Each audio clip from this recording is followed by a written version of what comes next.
Welcome back to your favorite podcast, Deac2Deac. In this episode, I sit down with former Wake women's basketball player Tracy Alston. Tracy and I talked about the importance of having strong mental health, her storied career at Wake Forest, her coming back to campus and celebrating 50 years of women's intercollegiate athletics at Wake Forest, plus much, much more. Take a listen. Don't forget to like and subscribe. And as always, go Deacs.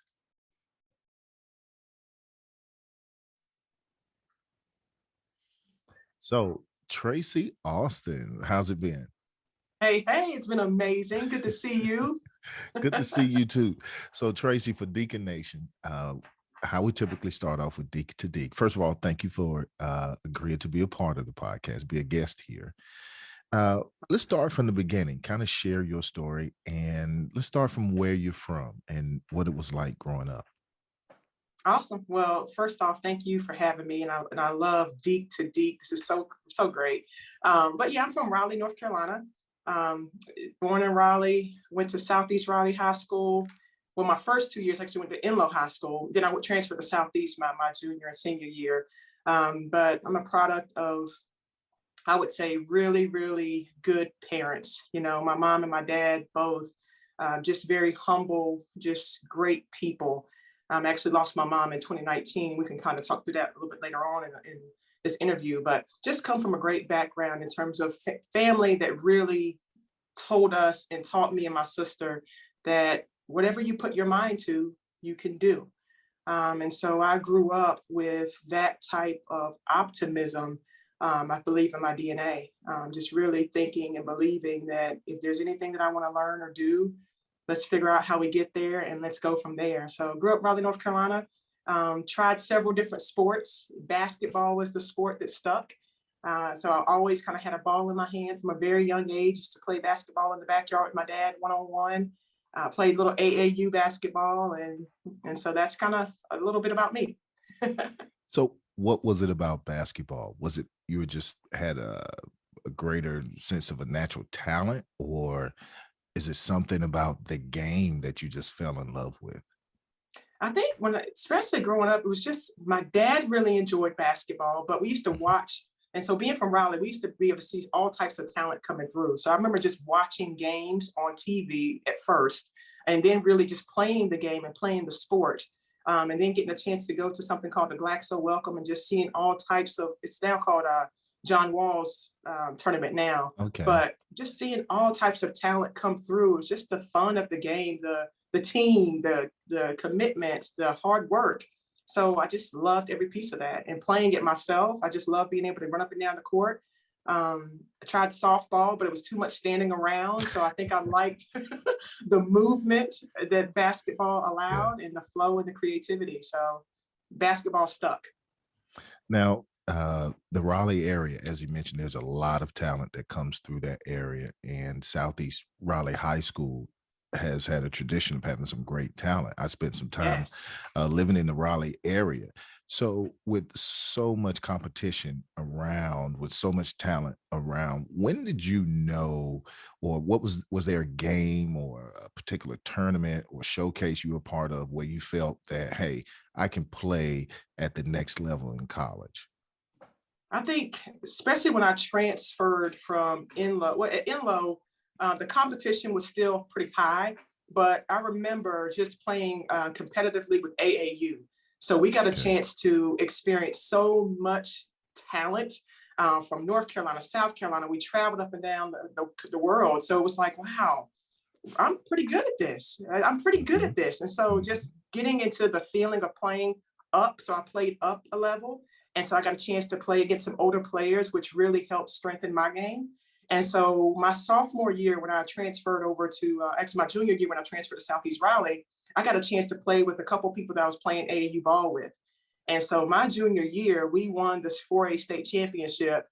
We had a squad like none other. And we went back my senior year, but we lost in the championship game. But I think it was during that time where I really felt like, you know what, this could really go further, because I was getting looked at by colleges, visiting some colleges, having some opportunities to practice at NC State. So I used to work out some with Tanisha Lewis at NC State. So I got a chance to just be around and experience a different level of play. And so being able to kind of hang out with some of those players at State and really get a chance to just understand the culture of what college could be and feel like, it became very real. And I also remember from a young age when I was playing basketball and watching basketball, I used to always ask my dad, because he was one that was always very optimistic in his thinking in terms of asking questions, believing that whatever you set your mind to, you can do, but you also have to work hard. And I remember dribbling the ball in the front yard, just kind of working on my ball handle. I said, Dad, what does it take? What would it take if I wanted to go to, my dream was to play ball in the ACC.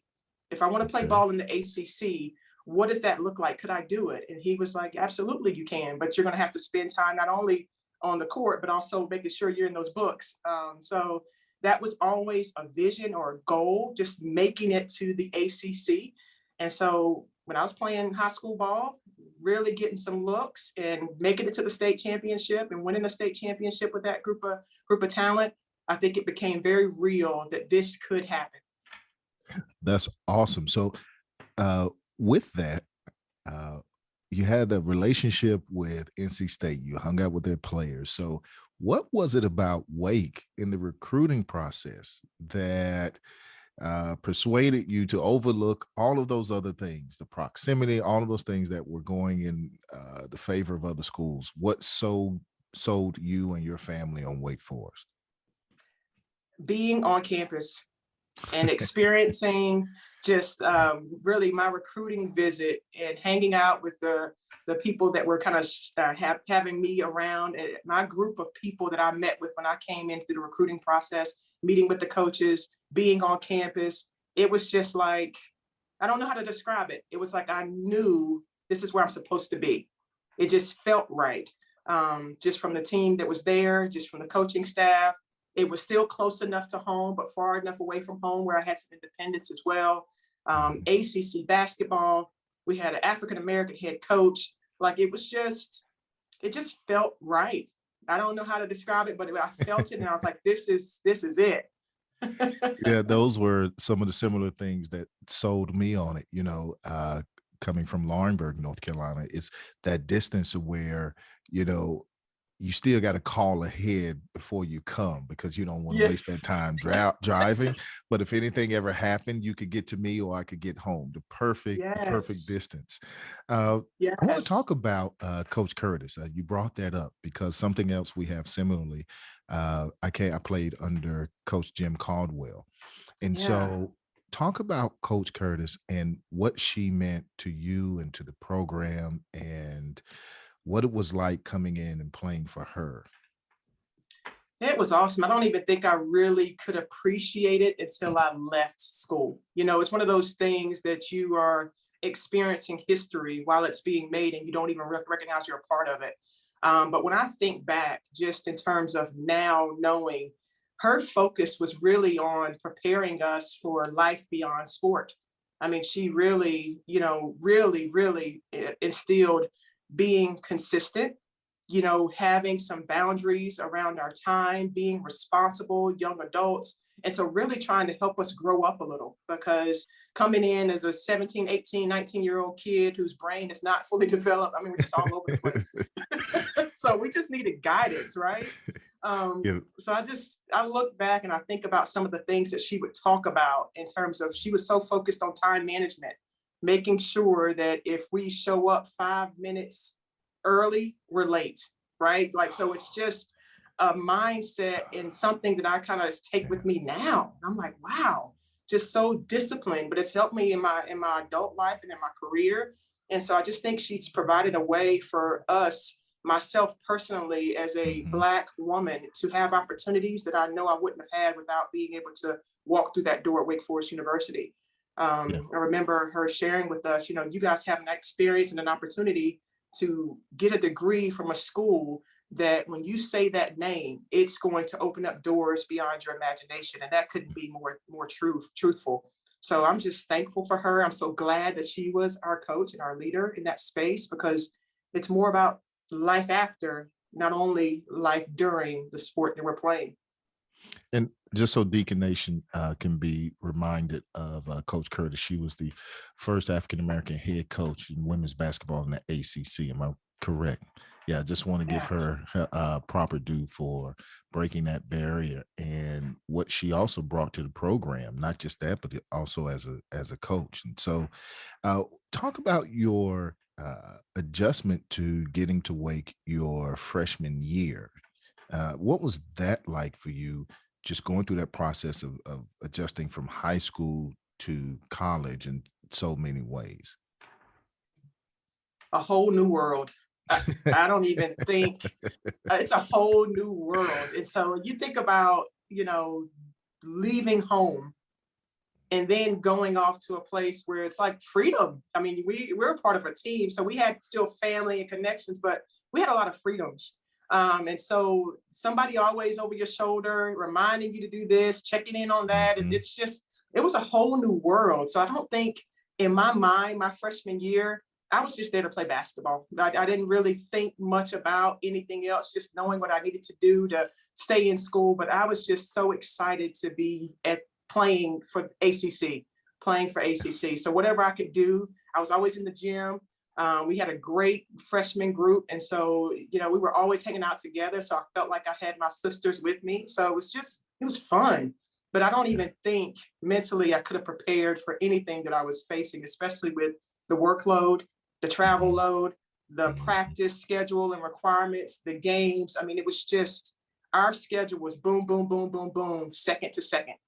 And so it was a lot of demand, and coming from a space of just not necessarily having that type of structure to going into a place where it's very structured and there's some high expectations that, yes, you are here to do your studies, but you're also an athlete as well. So you have requirements on both ends that you need to meet. It was challenging. It was Mhm. challenging. And so I'm so thankful that I'm a part of a team, because I can't imagine going into the school just kind of alone, but having that support system with my teammates was very helpful. So coming from high school to college, did you have to adjust your game much at all? Because you went on to be defensive player of the year for your team for 3 years in a row. Was that always a main focal point of your game, or was that something it evolved into while you were at Wake? I definitely had to change my game, because I came from high school and AAU as just somebody that was playing all positions, right? So whatever the Okay. team needed, I could do. Going into Wake, it was more structured in terms of what my role was in terms of on offense, but defense was something that I credit my dad for. When I look back, I didn't know it then, but we used to play ball in the backyard all the time. Hmm. And we had a goal in out back, and he would take me out back, play a little one-on-one. We'd always play horse or one-on-one, and he would do this little take me down in the paint, spin move, lay it up, and make it. Every single time he would make it. And so he would beat me often. And there were several times throughout growing up that I would get very upset about that. So instead of um, trying to stop him, I would get upset, throw the ball, walk in the house. He wouldn't come in and get me. He would wait till I came back out and we start again. And so he was teaching me, you got to be able to handle the pressure. You got to figure this thing out. And so I didn't realize that's what he was teaching me. He's like, well, don't give up. If there's some adversity, if I'm scoring and you're not, what are you going to do about it? So I think from a young age, I started to pay attention, because I remember learning and watching him. I knew his go-to move. I knew where he was going to go shoot. And eventually, instead of him beating me, I would beat him. And it was because of the defense. I was starting to pay attention. And so I didn't even recognize I was being trained in that way. And so when I got to college, I could recognize I had a gift in that, where I could actually start to pay attention to what my opponent was doing, and I could be in position and place before they ever got there. And so starting to really build intuition and knowing that, wait, there's ways to figure this thing out. The option is not to throw the ball and go home. You figure it out. And so defense became something that I was very passionate about. And so I wanted to guard the best players on the team. Whoever, whether there's Elena Beard or Diana Taurasi, I didn't care who it was. I want to check that person. That's the one I want, because it felt like a challenge to me. Ooh, that sounds like a linebacker mentality right there. Yeah, let's That's go. yeah, that's a linebacker mentality. Yeah, yeah. I like that. Give me Yeah. flashbacks a little bit. My mind is taking me back, but my body is keeping me very realistic. You and me both, buddy. You and me So, both. as that defensive specialist that was asked to guard the best player on the opposing team night after night, who was the best player that you guarded in your career? I would say Elena Beard. Okay. Elena Beard, I would say she was just from a length, she's a tall guard, strong. But I think in terms of just the best trying to guard her, Elena Beard would be one of those. Who else would I say? Clemson always had a pretty good team too. Clemson was always really good. Chicken Bone Stokes, I can't think of Wait, her last name. wait. Well, time out. What was that name Chicken again? Bone, Chicken Bone, we called her Chick. She was always really good. South Carolina, she played at Clemson, so that was a good matchup. But I would say Elena Beard was always fun to guard and go up against, because people knew that, you know, for Duke she was the one, and so being able to kind of play against her and go up against her, I was excited. So you talked about your dad having this very optimistic personality, attitude, outlook.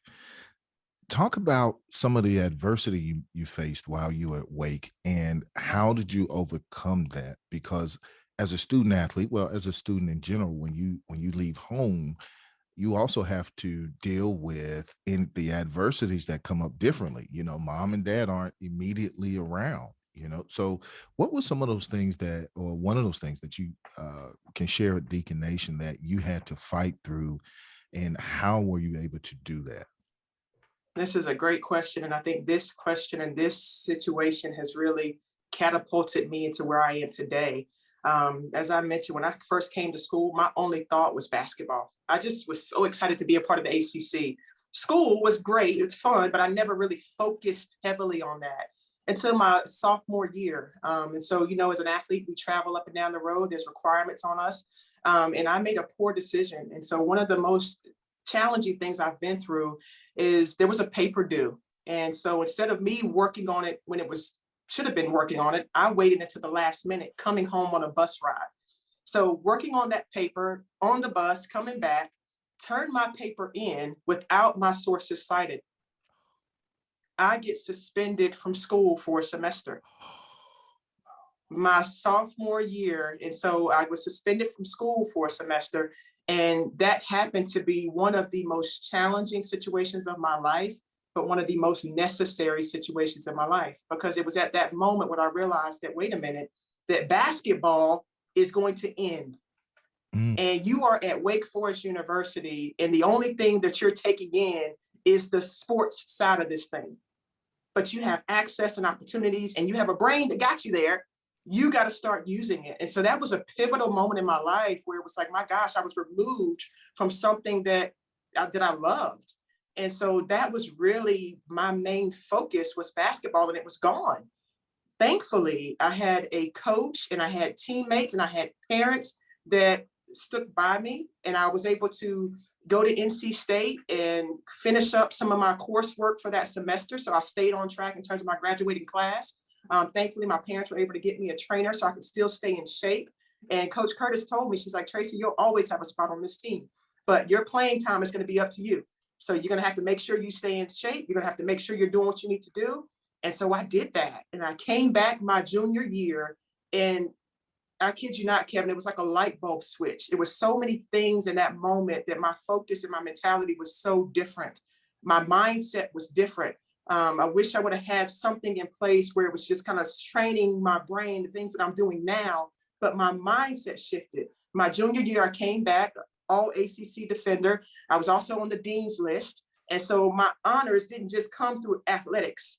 I was on the dean's list. And so my focus and my vitality in school, the things I could have been doing a long time ago, started to really show up for me. But I think that was just one of the biggest adversities that I faced. And I recognized how big time management was, and really taking responsibility and ownership of the opportunities that we have in front of us.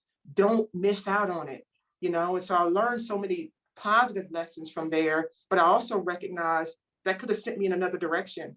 And I'm Yeah. so thankful for some of my upbringing, because I think that really held strong when I needed it the most. Because my Mhm. mindset was always, you can get through this, you got this. And my parents were like, we're going to help you get through this. You got this, you're okay. My teammates were like, you're okay, we're going to help you get through this. So all of that messaging and my faith was like, you're okay, we're going to get through this. And so one of the biggest challenges of my life, and I'm so thankful for it because it taught me one of the biggest lessons of my life.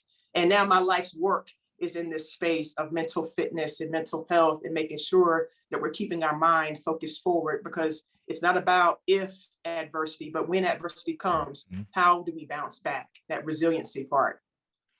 So Tracy, what was that moment like when you, I can't remember if they let you know by phone or was it email, that what was that moment like when you found out you had made the dean's list, you had overcome this adversity, you're completely on the other side now? What was that moment like for you?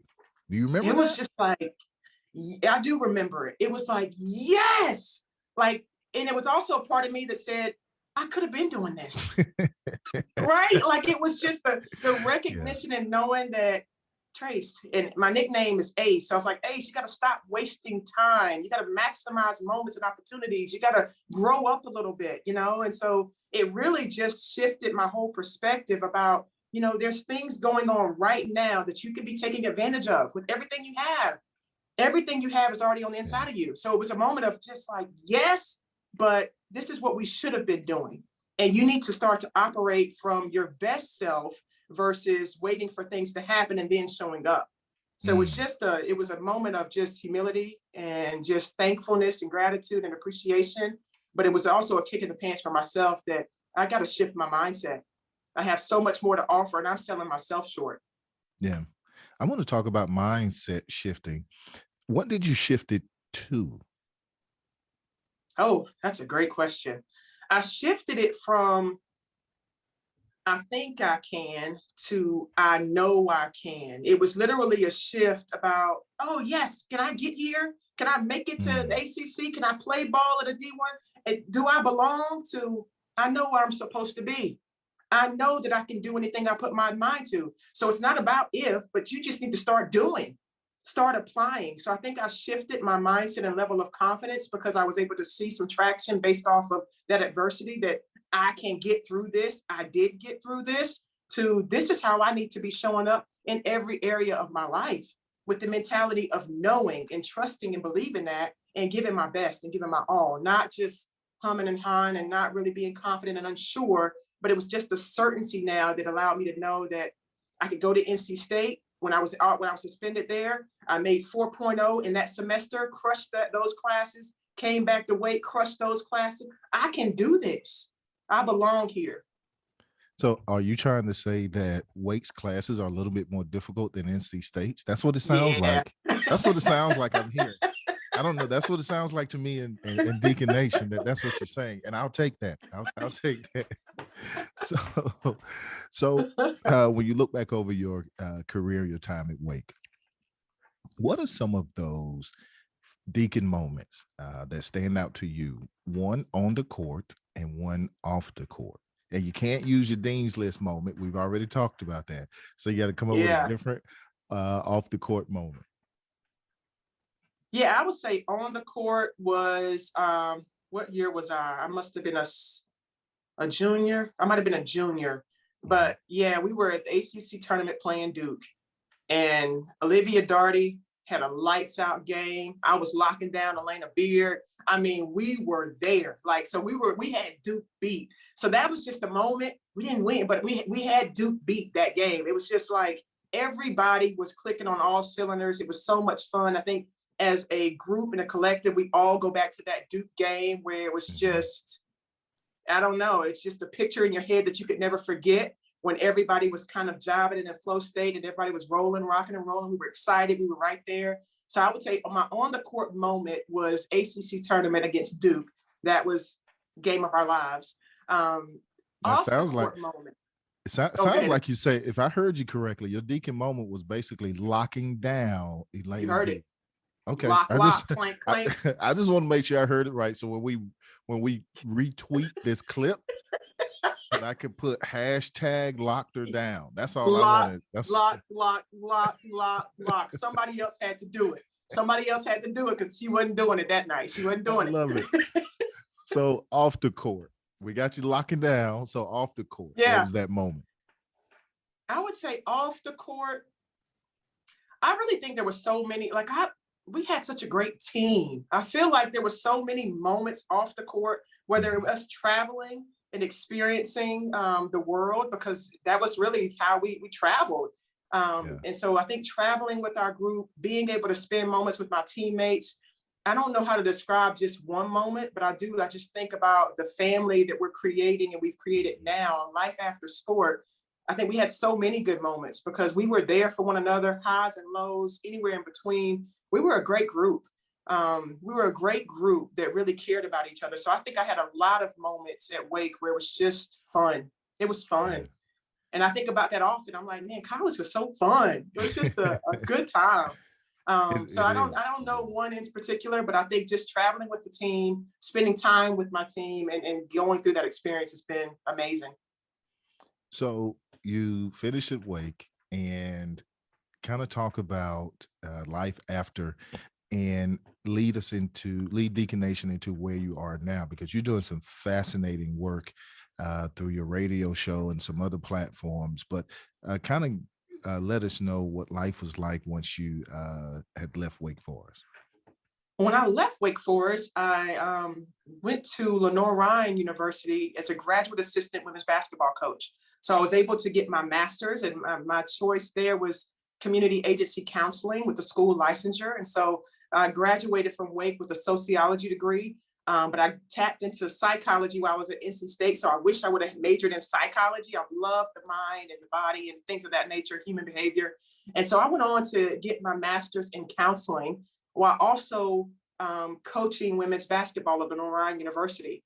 And I think when I left Wake, especially after my junior year, I always kind of knew from there that I want to do something from a mental performance perspective, whether that's working with athletes on the mental side, just having a support system on the mental side, because there's so much change and adversity that between 18 and 21 that you're going to grow through. And so having a support system that allows you to say, you know what, whether I'm checking in about basketball while I'm working on whatever it is, life and family situations, having that mental support is big. And so when I was at Lenoir-Rhyne as a graduate assistant women's basketball coach, my main focus was being there with those girls, not only as a women's coach, but also from a mental performance side. And so I really got excited about mental health, mental fitness.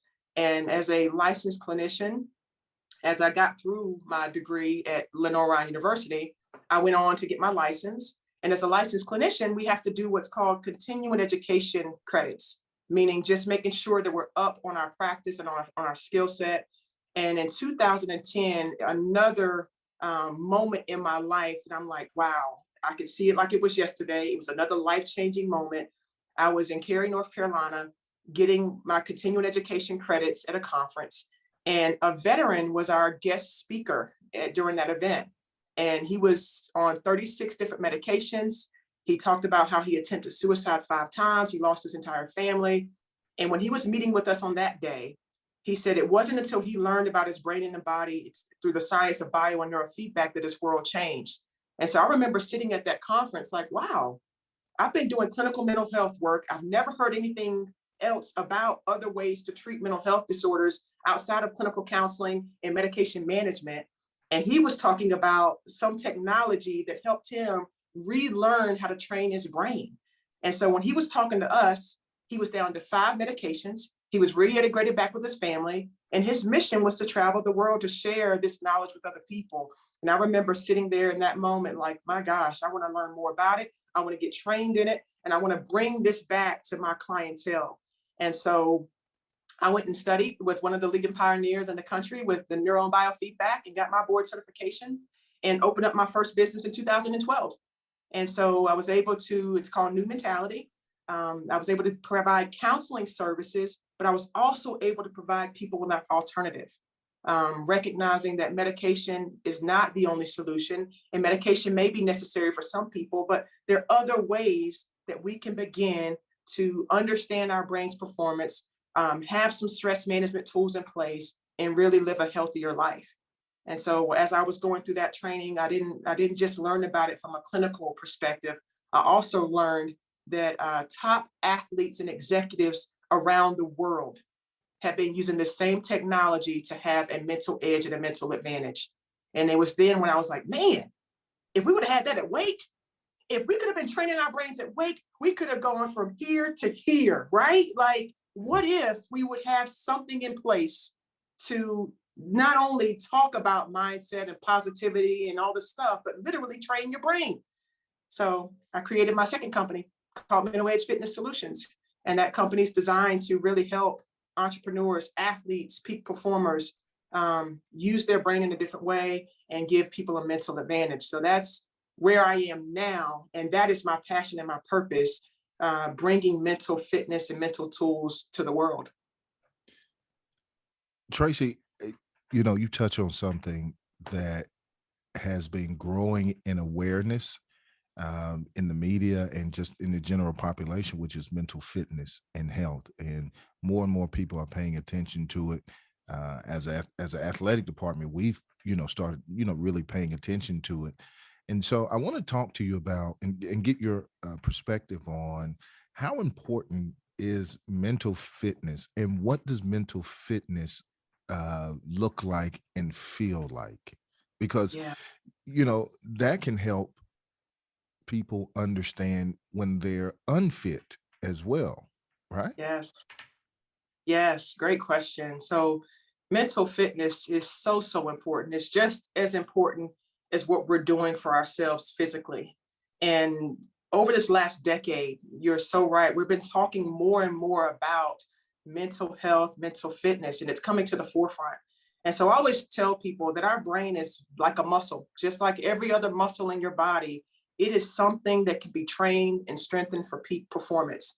And so when you think about how much information your brain is taking in on a daily basis, it's responsible for everything that we do. It's responsible for our decisions that we make, how we recover, how we think, how we feel, how we get to the next thing in our life or in that situation or in that moment.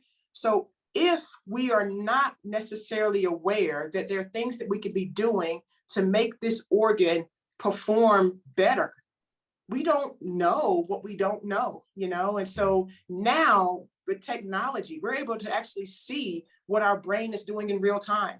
And I know at Wake, I just came from campus. I mean, all the things that you guys already have and we already have going on in terms of being able to help our student athletes become the best version of themselves from a body state.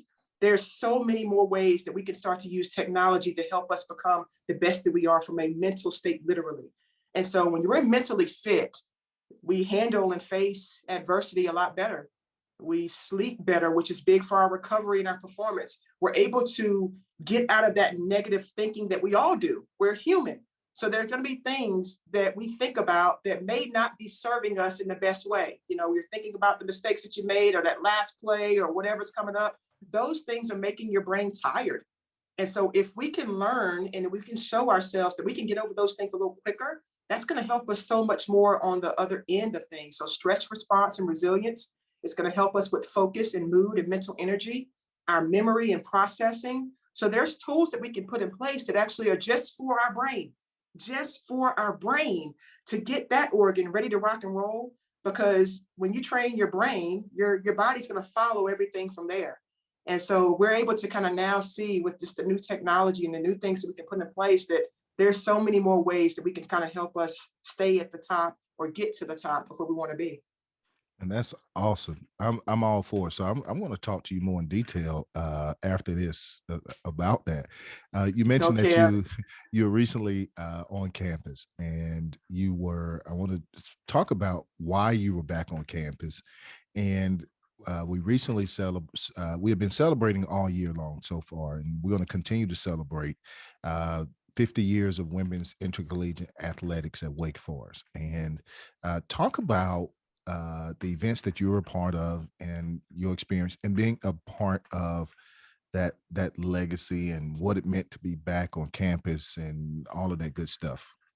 Oh, so much fun being back. So much fun being back in that energy of excellence. And so celebrating excellence, literally. And I'm so thankful and honored that I had the opportunity to be a moderator on the panel with our women in sports and business, talking about past, present, future.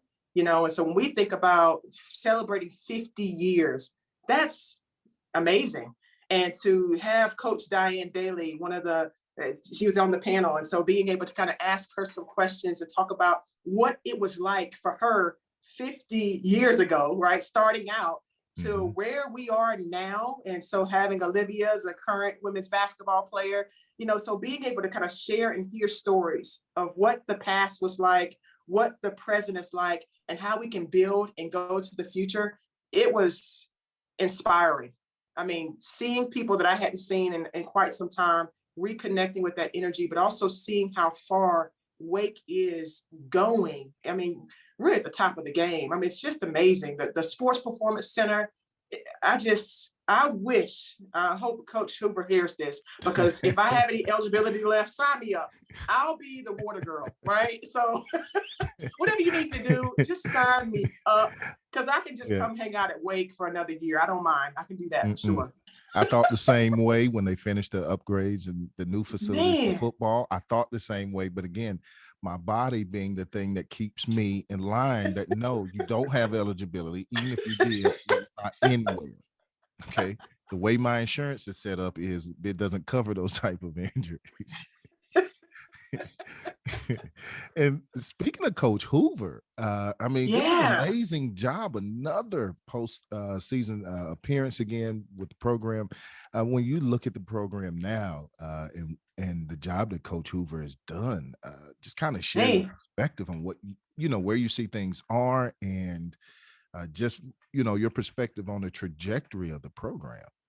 I love her, and I love what she's doing, and I love what her and the coaching staff are doing. And we're going to be really, really good. She's building a foundation and a system, and she's also very intentional about bringing back former athletes. So she keeps us in the loop. There's not something that goes on that she's not reaching out to say, hey, you guys want to come? You want to be here? She's always very intentional about saying, I don't care when you graduated, you're always family. And so I think those types of things not only help the current people that are there, but it just helps build the energy around and the momentum around women's basketball, and seeing ourselves in a place of not at the last, but at the top and starting to compete. So I think she's really just changing the mindset. She's shifting the culture. She's shifting the energy, and you can feel that. And so I'm super excited. I'm super excited. And it just makes you even more proud to be a Deac. So when you spend time, again, you're watching the program, you're seeing the postseason appearances and the success and the number of wins continually to increase each season. And have you had a chance to check out the new facilities? Yes. What was it like when you saw that, the practice gym, the weight room? What was that like? We got a space of our own. How big is that? When I just think about when I was at Wake, walking in where I walked in, it was amazing, right? And so it was already amazing.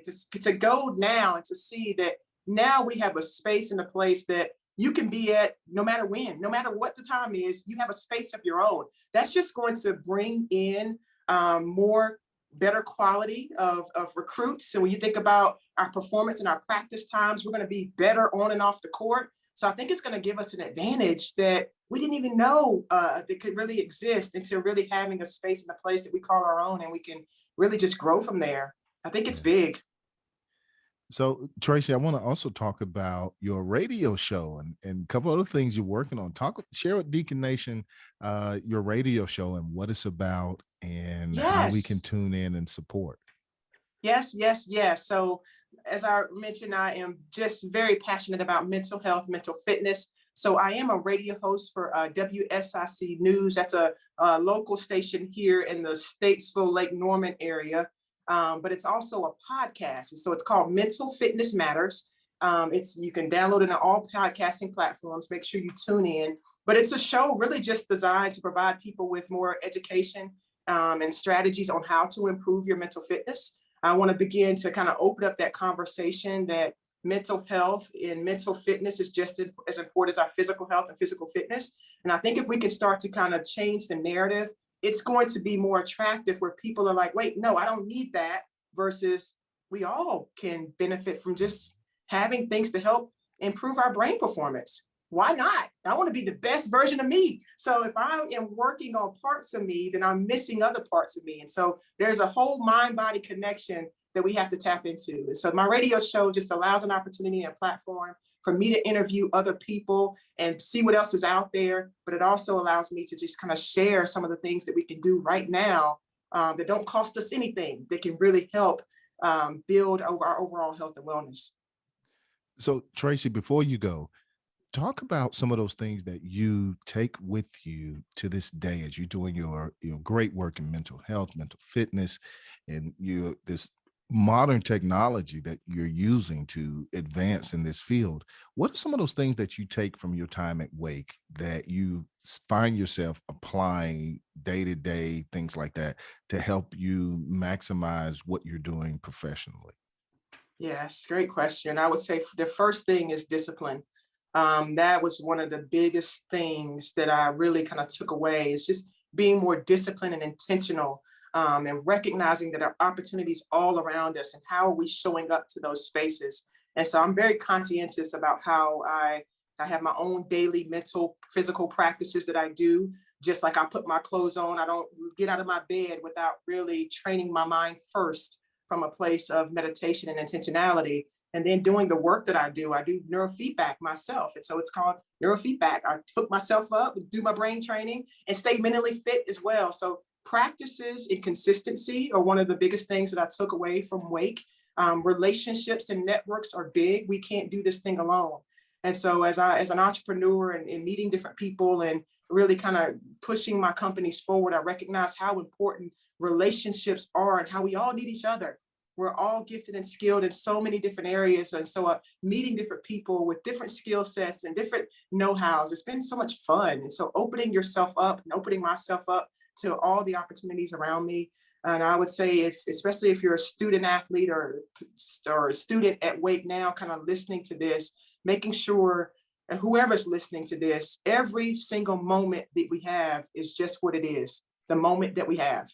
We can't Yeah. think about yesterday, tomorrow. It's the moment that we have. And so if we could start with that small thought of what I can do right now to further myself along, which will help impact furthering other things along, we'll be okay. We're going to be okay. It's just a moment, so we can get through these moments if we're very intentional about what we're doing. And so I think that's what I've taken from Wake, and that's how I'm using that going forward. That mindset is just big. It's big. So, so Tracy, with your experience at Wake, you've been through the program, you're an alum, Yep. you come back. So let's just say I have a daughter, son, junior year, senior year, and they're thinking about Wake Forest. Yeah. They're going to be a student athlete.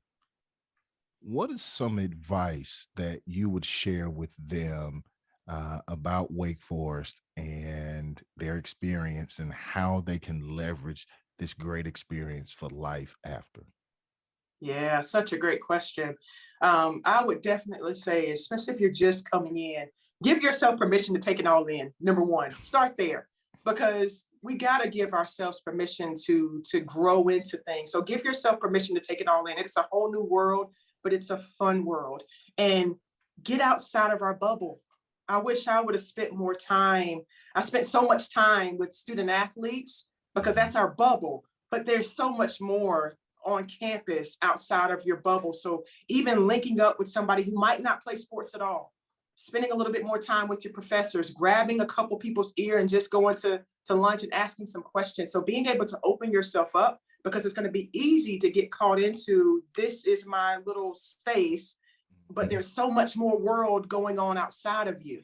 And so leaving yourself open to experience those things, not being so hard on yourself, knowing that you will make some mistakes, but it's about how you recover and bounce back from those, giving yourself permission to do that.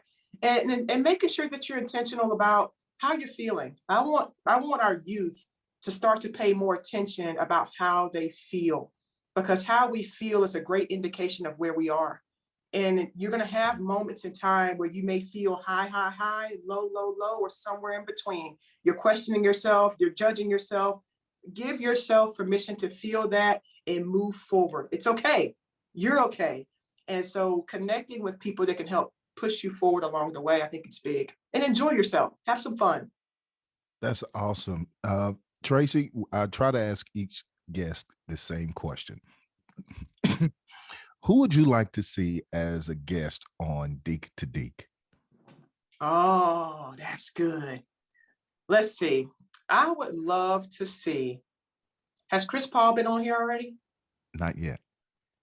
I want to see CP3. Now you're gonna have to help make that call. I don't All have right, that we're gonna number. have to get CP3 because I just love what he has done to his just whole performance and game. There's been a shift that I'm seeing as I watch him, and I just want to kind of know what all that is, whether it's through his diet, his whatever else is going on. But I love him, and so CP3, let's get him on. So Deacon Nation, you've heard it. Let's put it out there. Everybody hit up Chris Paul. Let him know Yes. that we want to have him as a guest on Deac2Deac, and we're going to work and try to make that happen. Tracy, Yes, it's been a yes. pleasure and an honor having you on and sharing your story. And we got to make sure we support those things that you're working on now. Again, thank you so much for taking the time to do this. Thank you so much. And thank you so much for having me. Honored to be here. Go Deacs.